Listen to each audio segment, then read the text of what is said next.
con el periodista Andrés Oliva de Canal 10 de los SRT, ¿no? Los servicios de radio y televisión de la Universidad Nacional de Córdoba. ¿Cuántos recuerdos? Vos sabés que me trae Canal 10 cuando tenía en blanco y negro el 10 en el medio con los asteriscos, ¿no? Con los asteriscos, o tenía la marca que todavía tiene hoy. Y bueno, y tantas cosas, tantas series. ¿Cómo estás, Andrés? Buenos días. Buenos días, un gusto realmente conversar contigo, con tu audiencia. Realmente, qué recuerdo, ¿eh? Qué recuerdo, ¿no? Se nos cayeron varios ahí. Sí, sí, sí. Vos sabés que al mediodía de las 13 a las 14, daban una serie que todavía ahora miro, que se llamaba El túnel del tiempo. Mirá, estamos hablando de una serie del 69, para que tengas idea. Han pasado unos cuantos años. Muchos años. Andrés, bueno, la situación de Córdoba no es la mejor, siguen las desinteligencias. Primero fue con los residentes, donde se los citaba a todos al Hospital Rawson, hubo algunas quejas, fueron para atrás con esa decisión, pero en realidad no fueron para atrás. Ayer hablando con una delegada, nos decía de que en realidad hicieron cumplir a los residentes con lo que estaba previsto en el primer comunicado. Eso ya es muy grave y habla muy mal de las autoridades sanitarias. Después, ayer se dijo de que en el caso de que superara el 83% de camas ocupadas, se iba a adherir a lo que es el decreto de la Nación para el fin de semana. Y después dijeron que sí, que se iban a adherir. ¿No ves todo confuso o por lo menos desinteligente? Me parece que tenemos una situación de debate interno dentro del gobierno de Córdoba, donde tenemos algunos sectores de Hacemos por Córdoba, del gobierno de Córdoba, que priorizan una mirada sanitarista de enfrentar la pandemia del coronavirus y una mirada de flexibilización, por el otro lado, de apertura, hasta cierto punto más negacionista de la importancia de proteger la salud de los cordobeses y apostar a la economía, al trabajo. La interna está planteada en Hacemos por Córdoba. Entonces tenemos una situación donde luego de los 9 días de confinamiento, Facundo Torres Lima, ministro de Gobierno del Gobierno de Córdoba, dice: Córdoba flexibiliza a partir del lunes y no adhiere a las restricciones del fin de semana próximo, del 5 y 6 de junio, que estaban establecidos en el DNU de Alberto Fernández. En ese momento, hace 7 días, la provincia de Córdoba, según datos oficiales, ¿no? Los datos que indican los trabajadores de la salud y las entidades gremiales, que dicen que los porcentajes de ocupación de camas críticas son mucho más altos en realidad. Los datos oficiales del gobierno de Córdoba indicaban que la ocupación de camas críticas estaba en el 51%. En una semana, y según declaró ayer oficialmente el ministro de Salud, Diego Cardoso, la ocupación de camas críticas en la provincia de Córdoba es del 73%. Y lo que indicó y encendió las alarmas es que si Córdoba supera el 80% de ocupaciones de camas críticas según datos oficiales del Ministerio de Salud, Córdoba va a tener que endurecer sus restricciones. Es la mirada más sanitarista, la mirada del gobierno de Córdoba, que apunta a tener en cuenta los indicadores sanitarios. Tenemos una discusión ahí interna muy clara, y lo que sí confirmó, como bien decís, el fin de semana próximo, Córdoba adherirá al confinamiento estricto, entre comillas, porque sabemos muy bien que luego la realidad dista mucho de los decretos y los planteos formales de los gobiernos. Vos, Andrés, que tenés experiencia, ¿vos creés que dice la verdad el Ministerio de Salud? Porque nos están dando 72, me estás diciendo, 73, sí. de camas críticas. Eso estamos hablando de COVID y otras patologías. te las están dando todas juntas. Ahora, hablando con el director del Rawson, en off, siempre en off, te está diciendo de que ya no tiene lugar. Inclusive nosotros tenemos un familiar que fue internado el sábado en el Rawson, en el Misericordia, y está en la sala anterior a donde está la covitera, que le llaman covitera al lugar donde están todos los pacientes. Y no lo podían sacar de ahí porque no había lugar en ningún otro lado. Hasta hoy sigue esa situación porque hace un ratito hablé con la mamá. Es como decís vos, Marcelo, la realidad dista mucho de los números fríos de los indicadores del Ministerio de Salud de la provincia. ¿Por qué? Supongamos que es real que tenemos el 73% de ocupación de camas críticas, pero ese es el porcentaje promedio total, 73%.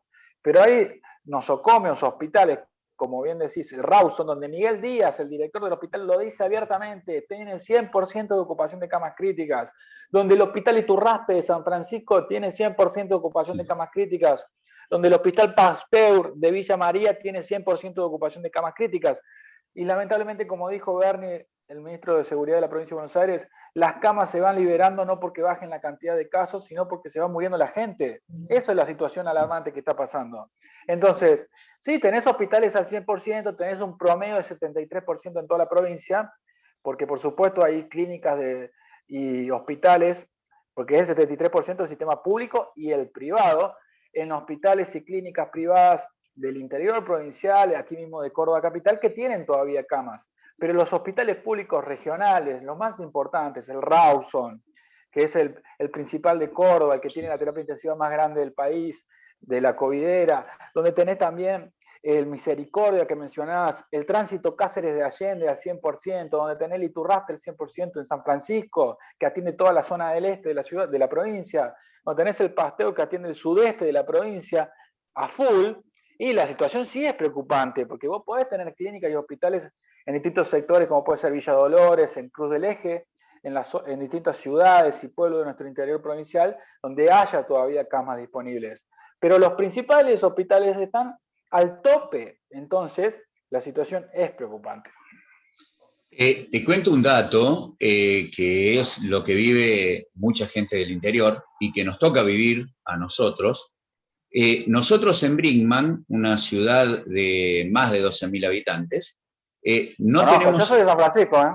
Ah, bueno. Mira, conozco, he ido muchas veces. nosotros no tenemos camas UTI. No tenemos servicio, nosotros no tenemos en Brinkman servicio de terapia intensiva. O sea, cuando vos te descomponés, tenés que irte sí o sí a San Francisco. Tenés opciones como Morteros, que está tan complicado como nosotros. Entonces eso es lo preocupante, porque el interior está complicado también. Porque no es solamente Brinkman el que no tiene servicio de atención de terapia intensiva. A Brinkman viene gente de Paquita, viene gente de Chipión, viene gente de Sever, de Viñón. O sea, son muchas poblaciones y vos te imaginás, ante una urgencia, terminás en el polo sanitario en Córdoba y después contando de que tengas la suerte de conseguir una cama y no más. Sí, a mí me parece que lo que sucedió ayer es muy importante, porque finalmente en el gobierno de Córdoba empieza a comprender que debe alinearse la estrategia nacional de confinamientos estrictos intermitentes. Está estudiado en Europa, en Israel fundamentalmente, donde en este momento la realidad indica que el país no soportaría un confinamiento estricto de un mes o de 15 días de corrido. Realmente los 9 días que transcurrieron hace una semana fueron de mayor a menor. Al principio, por lo menos aquí en Córdoba Capital, uno visualizaba cierto respeto ciudadano a las medidas de confinamiento, que fue de mayor a menor. Al principio se aplicaron y luego la gente se fue relajando, porque el gobierno de Córdoba tampoco acompañó con medidas restrictivas. Los controles en los puentes aquí en Córdoba capital que cruzan el río Suquía eran muy laxos, lo pasaba todo el mundo, no es que andaban controlando que solo circularan los esenciales de 6 de la mañana hasta las 20. Entonces, realmente, el dato que sucedió ayer, que me parece que puede ser alentador, es que el gobierno de Córdoba empieza a tomar medidas más sanitaristas, de una óptica más del cuidado de la salud, en sintonía con el gobierno nacional. Pero hay que seguir el tema, ¿no? Por supuesto. Andrés, Miriam ahí. Sí, Andrés. ¿Cómo estás, Miriam? Como verás que te sigo mucho en Instagram, quiero que le expliques bien a la gente en qué consiste el confinamiento estricto para este 5 y 6 de junio, que lo haces muy bien en tus placas de Instagram. El resumen, cuando yo le hago captura y lo voy pasando a ciudadanos de acá, me agradecen, ¿no? Porque, bueno, lo virtual, lo digital, creo que es lo que te caracteriza también, Andrés, no solo como periodista con la información, sino cómo la presentás. Entonces, mi pregunta va, ¿qué significa este confinamiento este fin de semana, 5 y 6 de junio? ¿Qué es lo que se puede hacer, qué no? ¿Y cómo va a seguir esto? Si tenés estas últimas novedades. Bueno, en principio entonces lo que va a suceder es que a partir de la hora 0 del sábado, 5 de junio, a la hora 24 del domingo 6 de junio, todo el país vuelve al confinamiento estricto en una estrategia nacional de confinamientos, aislamientos más duros de manera intermitente. ¿Qué consiste esto? Es que solamente los trabajadores esenciales van a poder circular por las calles yendo a sus lugares de trabajo, donde uno si tiene que salir de su casa a ir a comprar elementos básicos para la supervivencia, como ir a una farmacia, a comprar comida, lo puede hacer en negocios de proximidad hasta 6 cuadras de donde uno reside. Por otro lado, se van a suspender las actividades religiosas, se van a suspender las actividades deportivas, que bueno, en esta semana volvieron, también las religiosas, ¿no? Se van a suspender los bares y restaurantes, solamente van a funcionar con delivery y take away. Hasta este momento se supone que solamente están abiertos hacia los clientes que pueden ingresar a los bares y restaurantes hasta las 8 de la noche. Ahora todo el fin de semana, sábado y domingo, van a funcionar los bares y restaurantes, pero solamente con la modalidad de envío a domicilio, o delivery en inglés, que tanto se está usando ahora, ¿no? Y la otra modalidad de comprar, ir a buscar al negocio y retirar y llevárselo a su casa, como es lo que se denomina en inglés take away. Esa es la modalidad de los bares y restaurantes. Por otro lado, los salones de fiesta van a seguir cerrados, los espectáculos públicos van a seguir cerrados. Tenemos también la cuestión de las reuniones familiares y sociales, que ahora volvieron a estar habilitadas en estos días, hasta 8 personas. Eso es lo que dice la letra escrita por el gobierno de Córdoba. Las reuniones sociales y familiares este fin de semana van a estar suspendidas o prohibidas nuevamente por este fin de semana. Estas son las medidas más importantes, en síntesis, de lo que implica un confinamiento estricto de 2 días.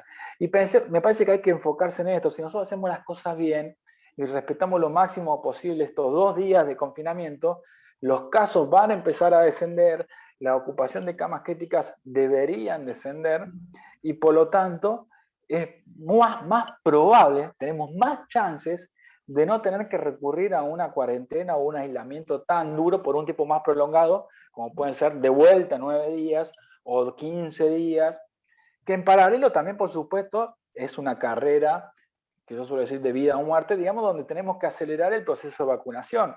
Entonces las vacunas ya están confirmadas que están arribando. La semana pasada en la provincia de Córdoba recibimos 220.000 dosis. En estos días vamos a recibir 160.000 del vuelo de 2.100.000 que llegó ayer de Oxford AstraZeneca, que llegaron en un vuelo desde Canadá. Y por otro lado, mañana miércoles parte otro vuelo a Rusia para buscar más vacunas, se espera otro vuelo desde Estados Unidos con más vacunas de Oxford y AstraZeneca. Entonces, En paralelo, el proceso de vacunación se va acelerando. Pero no es que uno se coloca la vacuna y de manera instantánea tiene inmunidad, sino que hay que esperar 15 días para que empiece a actuar la primera dosis, hay que fomentar más que arriben las segundas dosis de Sputnik o que se apliquen más segundas dosis de Oxford, que son diferentes porque son dosis iguales, entonces no hay que esperar un componente 1, componente 2 de la vacuna británica, sino que son todos los componentes iguales. Entonces, estamos en esa carrera, es una situación muy complicada, sobre todo para los sectores independientes, monotributistas, autónomos, trabajadores en negro.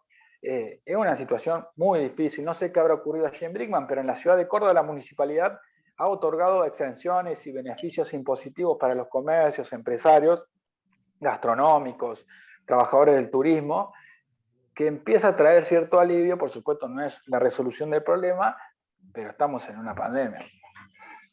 Por lo menos se trata de acomodar algún tanto. Tengo un oyente que tiene que viajar el día viernes, me dice, y tiene que salir del departamento. A ver, entre estas restricciones en Córdoba, ¿hay algún problema con cruzar de departamento? No va a tener ningún inconveniente de cruzar de departamento el día viernes. Se supone que el día sábado y domingo solamente tienen permiso de circulación los trabajadores esenciales, pero al mismo tiempo, si lo puede fundamentar al viaje, no es que están cerradas las rutas o no hay restricciones, ni van a volver las restricciones como ocurrieron el año pasado, interdepartamentales o interprovinciales. Eso no está pautado en el DNU de Alberto Fernández y en lo que va a aplicarle la provincia de Córdoba. Así que bien, no va a tener... Andrés. ¿Querés agregar algo más con respecto a esto de las restricciones? ¿Qué pensás vos que se van a venir en estos 9 días o 15 días, según los números que tengamos a partir del lunes? Y contarte que acá, siendo una ciudad pequeña del departamento San Justo, si tomamos Mortero, Brinkman, Porteña, permitieron en un horario restringido la actividad económica. Lo bueno fue que las personas colaboraron en esto, porque si queríamos la circulación económica, para que la gente pueda seguir trabajando, hubo mucha obediencia en el tema que a las 19 horas tenías que estar en tu casa. Eso fue lo bueno, que costó mucho, pero se respetó, porque se le ofrecía que los comerciantes puedan seguir trabajando, pero vos te quedabas en tu casa a partir de las 19 horas. Me parece que, lamentablemente, lo que ocurre es que la única forma de que desciendan la cantidad de casos y por ende la ocupación de camas críticas es bajando la circulación de las personas. Y por otro lado, por eso el tema tan polémico de la educación y de los comercios y de los bares y los restaurantes y los espectáculos públicos que fomentan la circulación de las personas. En una localidad más pequeña como Brinkman, esto no es tan complejo, porque no es como tienen aquí en la ciudad de Córdoba, tenemos el transporte urbano que transitan más de 300.000 cordobeses por hora. Es diferente la situación. La gente anda en bici, anda en su vehículo automotor. Yo soy de San Francisco, la gente anda en moto o en auto y en bici, no anda. Hay transporte público, pero no es masivo, como acá en Córdoba, ni hablar Ciudad Autónoma de Buenos Aires o Rosario, Mendoza. Entonces, coincido, la situación es totalmente diferente y me parece que lo que debemos haber aprendido del año pasado es que las políticas y las restricciones se tienen que acomodar a la realidad de la microrregión de cada uno. Córdoba, nosotros siempre nos quejamos desde Córdoba capital que no somos el AMBA, no somos el área metropolitana de Buenos Aires que estaba encendida a rojo, pero tampoco nosotros podemos ser de igual modo con las localidades, los pueblos y ciudades del interior de la provincia que tienen realidades totalmente distintas como esta del transporte público, donde la circulación de las personas es diferente. Me parece que a partir del lunes próximo hay que estar muy atentos. Seguramente después del confinamiento estricto del fin de semana, del 5 y 6 de junio, el lunes 7 de junio volveremos a la nueva normalidad con estas aperturas de lunes a viernes y habrá que ver cuáles serán los próximos confinamientos. Quizás la semana siguiente, la del 13 de junio, la del 14 de junio, lunes 14 de junio. Pero sin duda que habrá nuevos confinamientos. Andrés, bueno, tema presencialidad, hoy lo escuchábamos a Montserrat, en el programa de Ari Lijalad, Habrá Consecuencias, y no vimos a un secretario general comprometido con su, a mi criterio, ¿no? O sea, sí. Laxo, así como decís vos, tranquilo, o sea, sí, tuvimos compañeros fallecidos, no tengo el número, pero no sé, me parece de que inclusive ante la pregunta si iban a tomar alguna medida, desde UPC dijo de que no, porque si no el periodismo se iba a dedicar a ver el tema del paro docente y no de lo que se tenía que preocupar, que era por lo que estaba pasando sanitariamente en Córdoba. Ante este tipo de declaraciones, te repito, vos tenés muchísima experiencia y pasaron por tu programa un montón de gremialistas. ¿Cómo lo ves? ¿Cómo lo ves a esto? Bueno, me parece que Juan Montserrat y el oficialismo en la conducción de la UPC, de la Unión de Educadores de la Provincia de Córdoba, está tironeada. Digamos. Por un lado, las bases, que es la docencia a nivel provincial, donde no han sido vacunados y vacunadas todos y todas aún, está acelerándose el proceso porque uno lo percibe. Yo, por ejemplo, en mi grupo de círculos amigos y amigas, tengo muchos docentes de nivel secundario que ya están vacunándose en esta semana. Entonces, ese proceso se ha acelerado en la vacunación del nivel medio. El nivel inicial, jardines y primeros grados, ya han sido vacunados. Entonces, tenemos una base, pero aparte, aunque uno se vacune, no significa que no se pueda contagiar y no pueda contagiar a la familia tampoco, que esa es la preocupación de los docentes. Tampoco los protocolos educativos en los colegios garantizan nada. Si vamos a hablar de lugares libres de COVID y de respeto a los protocolos, por favor, en nuestro país no se respetan los protocolos en ningún lado. O sea, los bares y los restaurantes dicen que la gente no se contagia en los bares y restaurantes porque hay protocolos. En los ministerios de educación y los gremios oficialistas dicen que las escuelas no contagian. Por favor, todo bien con los protocolos, pero siempre hay lugares donde se contagian las personas, y no es que se contagian en cualquier lado, en estos lugares donde hay reuniones sociales de niños, niñas, adolescentes, con adultos que son docentes, los contagios se van dando. Pero por otro lado, lo que ocurre en particular con la UPC es que tiene buen vínculo con el oficialismo provincial, con el gobierno que hacemos por Córdoba. Entonces, está tironeado entre las bases de sustentación que son los docentes, las listas opositoras, y que piden virtualización de la clase, la virtualidad de las clases. Y por otro lado, el oficialismo que pide continuar con la presencialidad, está en un tire y afloje ahí Juan Montserrat y la UPC. Hay una cuestión que para mí el gobierno de Córdoba, en cierto punto, tiene asidero. Después hay que ver qué privilegia, si la cuestión sanitaria o la cuestión pedagógica. Los jardines maternales, los jardines de cuarto y quinto año, y los primeros y los grados de la primaria, la verdad que la virtualización es muy compleja y no depende si son sectores excluidos de los dispositivos tecnológicos o de la conectividad, como sí ocurre en el secundario, sino que aún un niño de clase media alta, que tiene dispositivos, que tiene conectividad, las clases virtuales son muy complicadas. Entonces, pedagógicamente la presencialidad es mucho más importante que en el nivel secundario, ni hablar que en el nivel terciario universitario aún mantienen la virtualidad. La Universidad Nacional de Córdoba está virtualizada sus clases, no volvieron nunca, salvo algunos laboratorios, talleres de medicina, odontología y de ciencias químicas que sí volvieron a la presencialidad, pero con muy poca participación, no afectan el número. La Universidad Nacional de Córdoba sigue con clases virtuales. Entonces, la situación es compleja, lo cual para mí, y ya te lo voy adelantando, no es descartar que si superamos el 80% de ocupación de camas críticas, una de las primeras medidas que tome el gobierno de Córdoba sea virtualizar las clases en su totalidad, incluyendo los jardines y la primaria.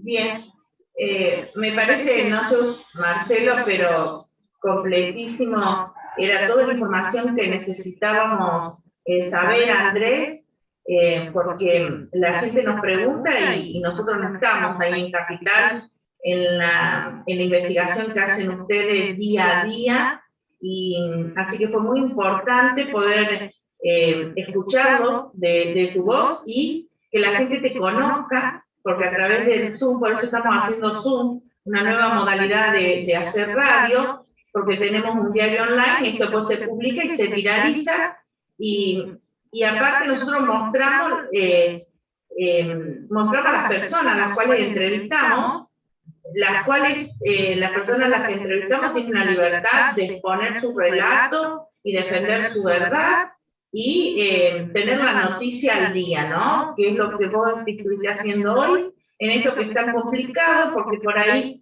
cuesta, esto que un fin de semana cerramos todo, después volvemos como a una normalidad y después no sabemos. Entonces, qué bueno que podamos explicarle a la gente despacito por semana, qué medidas se van tomando, y que la gente, ayudarla para que tome más conciencia, porque es lo único que nos va a salvar de esta circulación del virus. Más allá, como decías vos, que de manera paralela se está acelerando el sistema de vacunación.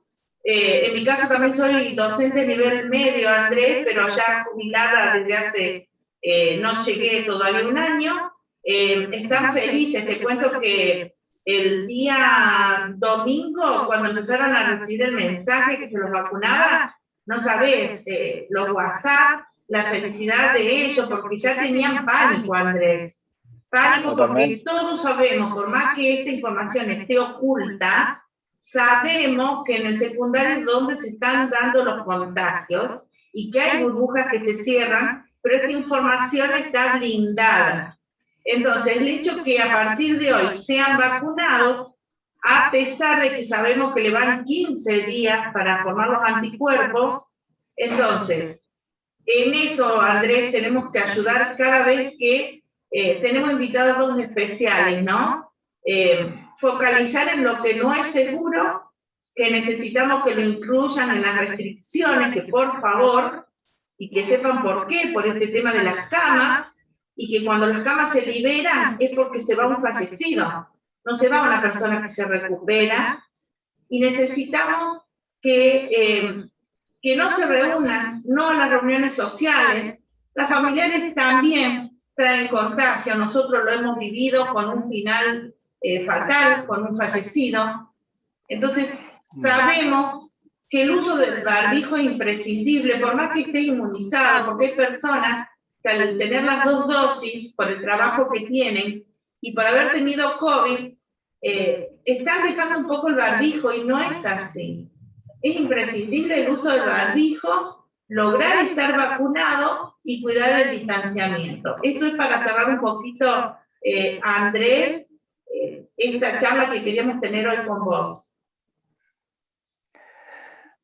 Bueno, muchísimas gracias. Realmente un lujo, un gustazo haber podido conversar con ustedes. Un saludo grande a toda la audiencia de Mística en Brinkmann. Como te mencionaba, yo soy de San Francisco, así que he viajado en reiteradas oportunidades a bailes, a ver San Carlos en aquella época, a los boliches de Brinkmann, a ver jugar al fútbol también, al básquet, bueno, porque hemos platicado de todos los deportes en San Francisco. La verdad, un gustazo realmente haber podido charlar con ustedes abiertamente, diciendo lo que uno realmente piensa, y también tratando de contar lo que mencionabas, lo que uno intuye por mirada crítica e interpretativa de lo que va ocurriendo, y también poder conversar con determinadas fuentes del gobierno de Córdoba y de la nación y de la ciudad de Córdoba, que uno va percibiendo por dónde va la cosa. Realmente esto que les decía antes, hubo un tironeo en el gobierno de Córdoba, por eso en un principio se dijo desde el ala política de Facundo Torres Lima que el fin de semana Córdoba no iba a adherir a las restricciones, y ayer el ministro de Salud confirmó que sí. Ahí no es que se equivocaron comunicacionalmente, sino que hubo una mirada distinta de cómo había que encarar esta situación. Hay un tironeo interno dentro del gobierno de la provincia de Córdoba. habrá que ver cómo continúa todo. Andrés, la última, perdóname. Vos sabés que tengo un mensaje que me dice, ¿qué opina Andrés de la final de la Champions que se jugó con público? Esto fue en Portugal. Y, Sí. y esta es la última mía, Copa América. Copa América. Bueno, vamos con la Champions, en Porto, donde ganó el Chelsea, que le ganó al Manchester City. Bueno, Europa, como bien saben, Europa es un espejo que nos va anticipando lo que va a ocurrir en nuestra región. Así como a ellos les impactó de manera muy dura la segunda ola, es lo que estamos padeciendo nosotros ahora. Ellos ya han logrado, sobre todo con distintas vacunas, entre la de Pfizer, entre la de Oxford, AstraZeneca, vacunar a amplios porcentajes de su población y entre otros factores han logrado superar la segunda y tercera ola y están viviendo un momento de mayor relax. Por eso permiten el ingreso de público a los estadios, no con un aforo del 100%, no. Si ustedes se fijaban en el estadio de Porto, cuando se jugó la final de la Champions, no es que estaba al 100% como antes. Había menos gente, hay un aforo del 50%, se pide también el uso de barbijo y el distanciamiento, y nosotros lo vamos a empezar a ver una vez que superemos esta segunda ola. Hay que esperar, me parece que lo de la Copa América y lo vinculo era una locura. Por suerte el gobierno nacional entró en razón, porque era contradictorio, era evidente, de sentido común. Si vos le estás pidiendo a la gente que este fin de semana se confine, ¿cómo le vas a pedir, cómo vas a permitir que el fin de semana siguiente comience la Copa América en nuestro país, recibiendo equipos de todos lados, como si fuera una nueva normalidad? Por más de que iban a ser partidos sin público, la situación era contradictoria.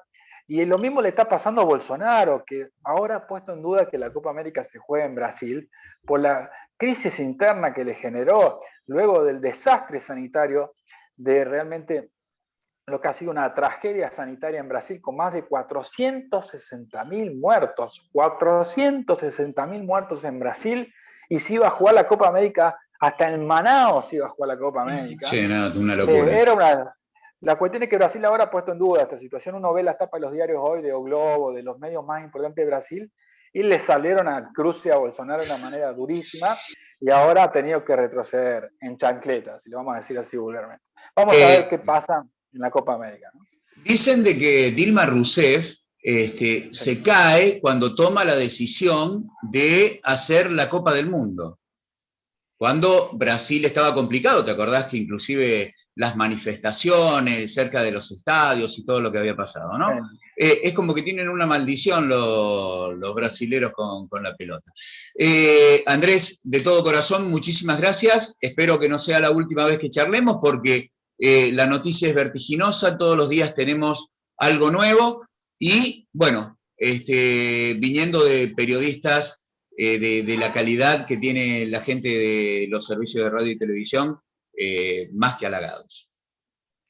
El halago ha sido mío, Marcelo. Miriam, les mando un abrazo grande y cuenten conmigo para cuando quieran y hacemos otra entrevista, no hay problema. Les mando un abrazo grande. Dale, muchísimas gracias.